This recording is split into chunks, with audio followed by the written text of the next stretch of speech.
그러나 너희가 내게 청종하지 아니하여 이 모든 명령을 준행하지 아니하며 내 규례를 멸시하며 마음에 내 법도를 싫어하여 내 모든 계명을 준행하지 아니하며 내 언약을 배반할진대 내가 이같이 너희에게 행하리니 곧 내가 너희에게 놀라운 재앙을 내려 폐병과 열병으로 눈이 어둡고 생명이 쇠약하게 할 것이요 너희가 파종한 것은 헛되리니 너희의 대적이 그것을 먹을 것이며 내가 너희를 치리니 너희가 너희의 대적에게 패할 것이요 너희를 미워하는 자가 너희를 다스릴 것이며 너희는 쫓는 자가 없어도 도망하리라.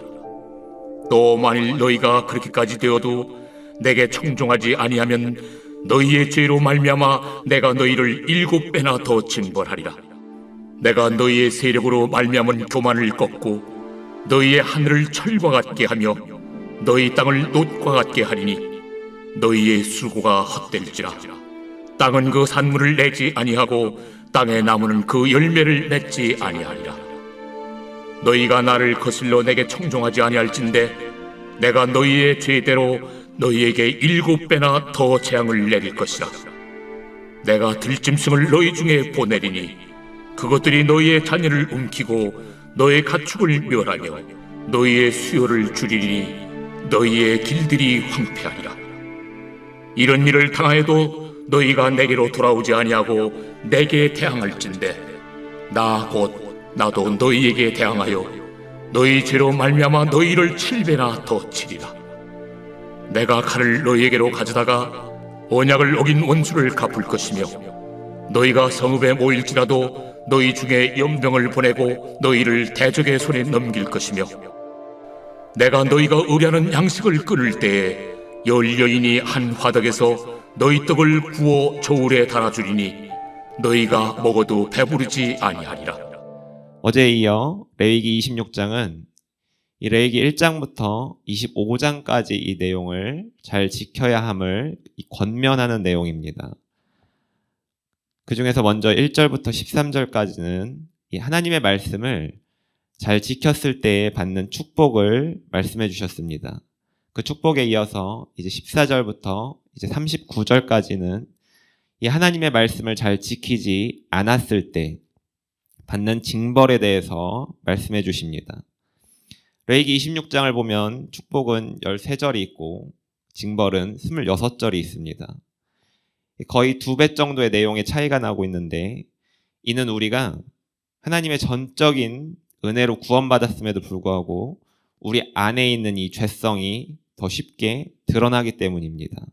하나님도 이를 아시기에 축복보다 이 징벌에 대한 내용을 더 많이 말씀하고 계신 것입니다. 그리고 오늘 큐티의 제목이 이 불순종에 따른 저주라고 되어 있는데 이 레위기에서 나온 본문은 불순종에 따른 징계나 혹은 징벌로 제가 제목을 바꾸도록 하겠습니다.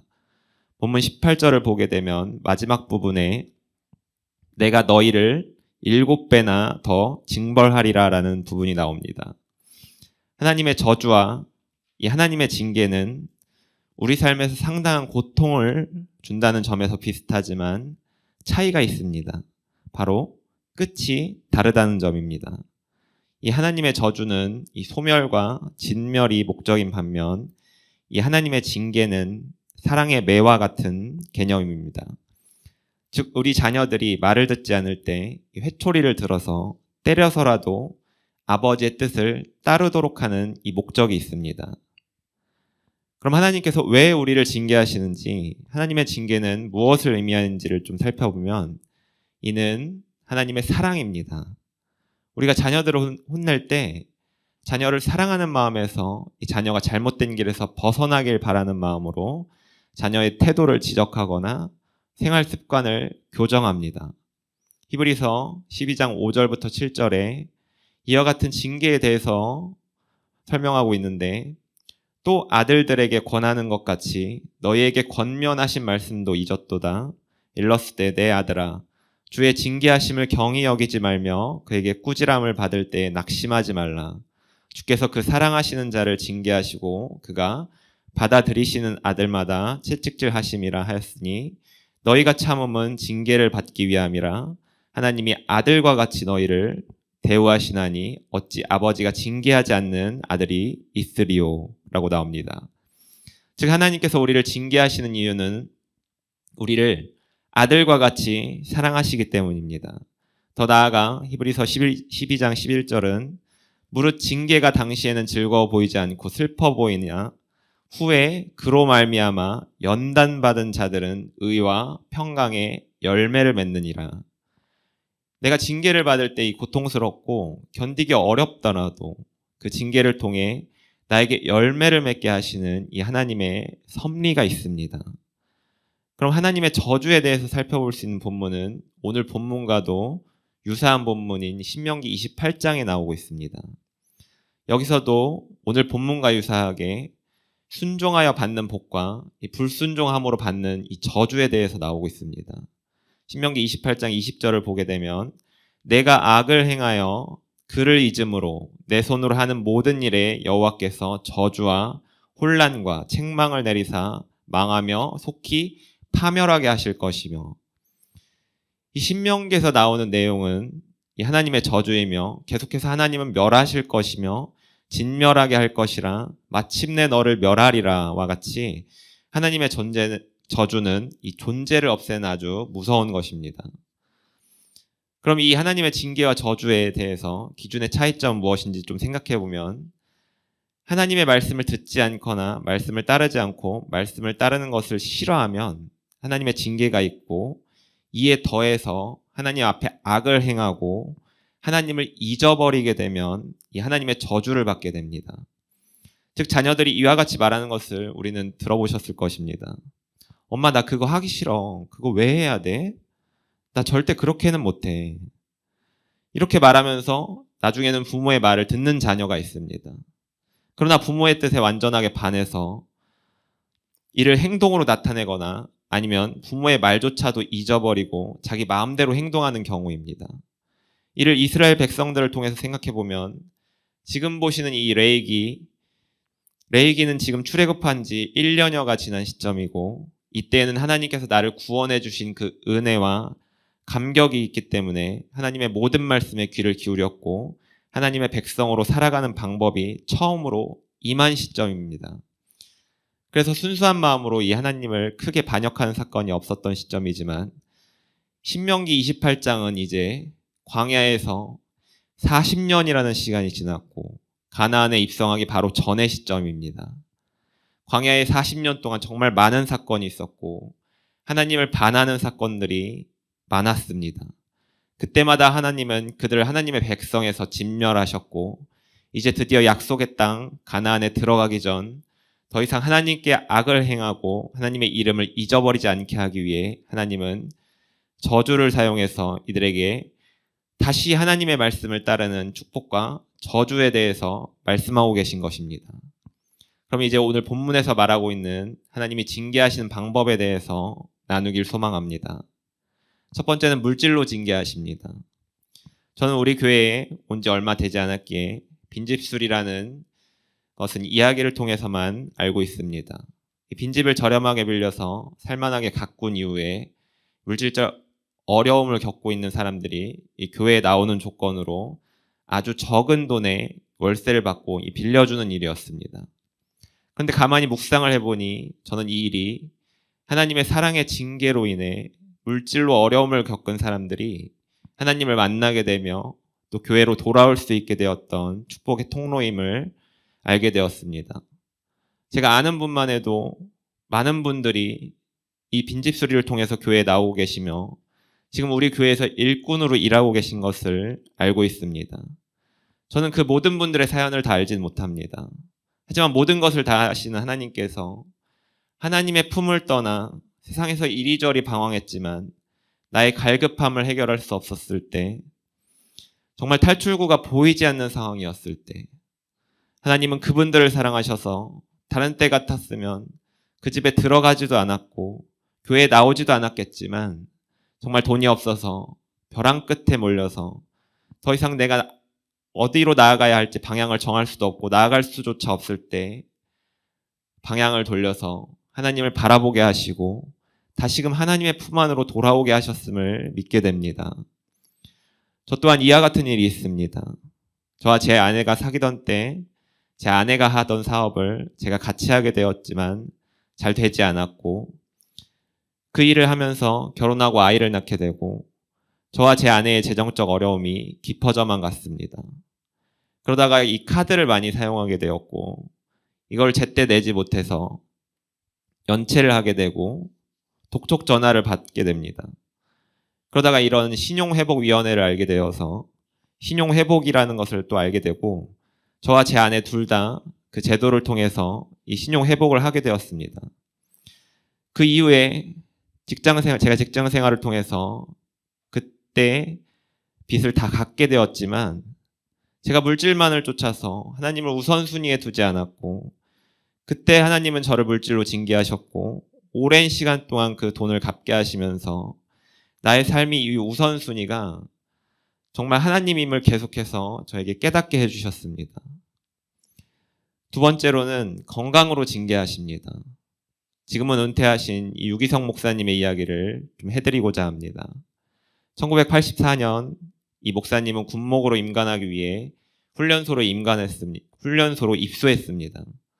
하지만 이 고관절 부위가 부러졌고 국군 통합병원으로 훈송되어 응급수술을 받아야 하는 상태에 처했습니다. 이때 이 상황에서 군의관은 상태가 매우 좋지 않아서 이 다리에 장애가 있게 될 것이라고 말했습니다.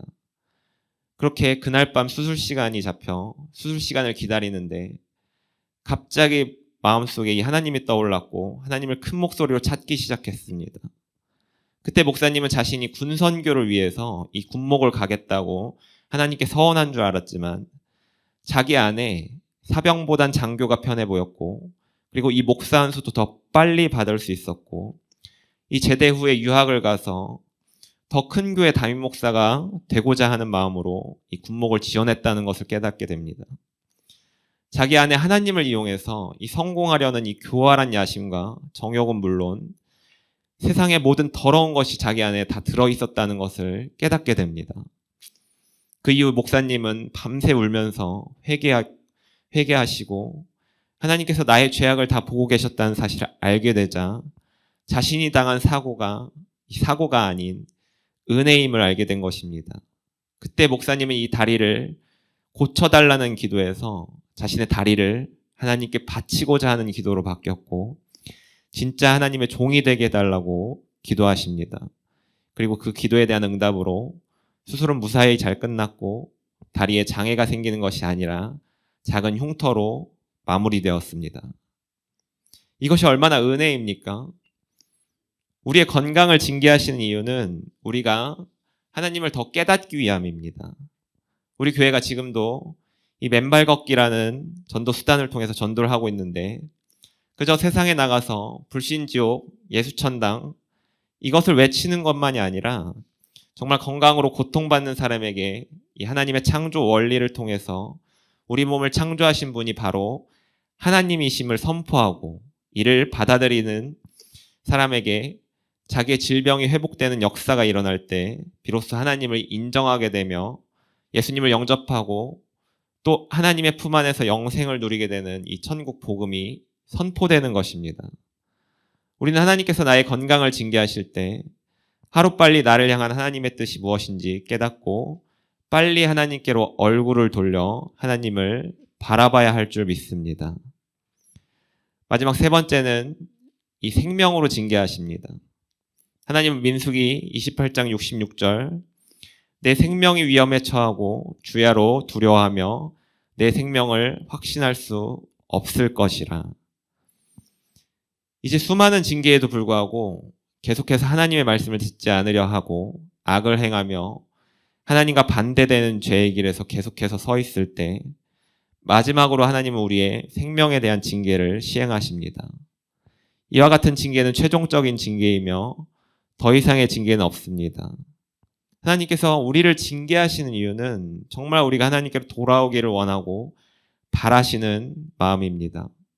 우리를 너무나도 사랑하셔서 이 독생자까지 보내주셨는데 우리에게 그 이상의 어떤 것도 주지 않으실 이유가 없습니다. 그러나 우리의 완악함이 계속해서 하나님의 이 사랑을 거부하고 거절하고 죄와 함께 있기를 좋아하며 하나님께 반역할 때 하나님은 나를 너무나도 사랑하시지만 또 공의의 하나님이시기에 우리의 생명을 확신할 수 없습니다. 이제 두 번째 적용 질문으로 저의 설교를 마치고자 합니다. 계속되는 직장과 물질 그리고 건강의 고난으로 하나님이 꺾으시는 나의 교만은 무엇입니까? 하나님의 이 징계의 목적은 우리에게 주는 고통이 아니라 하나님의 주권을 알지 못하고 인정하지 않는 자들에게 전능하신 하나님의 능력으로 인해 아무것도 할 수 없는 존재임을 인정하게 되며 하나님의 주권을 깨닫게 하시기 위함입니다. 이 교만은 하나님의 존재를 부정하는 것에서부터 시작됩니다. 오늘도 나를 사랑하심으로 징계를 통해 하나님을 바라보게 하심을 깨달으시며 말씀을 순종하기를 기뻐함으로 하나님의 귀한 자녀로서 살아가게 되시기를 축복합니다. 기도하겠습니다. 사랑의 하나님, 나를 사랑하사 끝까지 나를 포기하지 않으시니 감사합니다. 나의 마음의 완악함을 돌이키게 하사 항상 하나님을 바라보게 하시며 하나님의 주권을 인정하는 삶을 살게 하옵소서. 나의 교만함을 꺾으시며 하나님의 길을 벗어났을 때 빨리 깨달아 다시 좁은 길을 걷게 하여 주옵소서. 예수님의 이름으로 기도합니다. 아멘.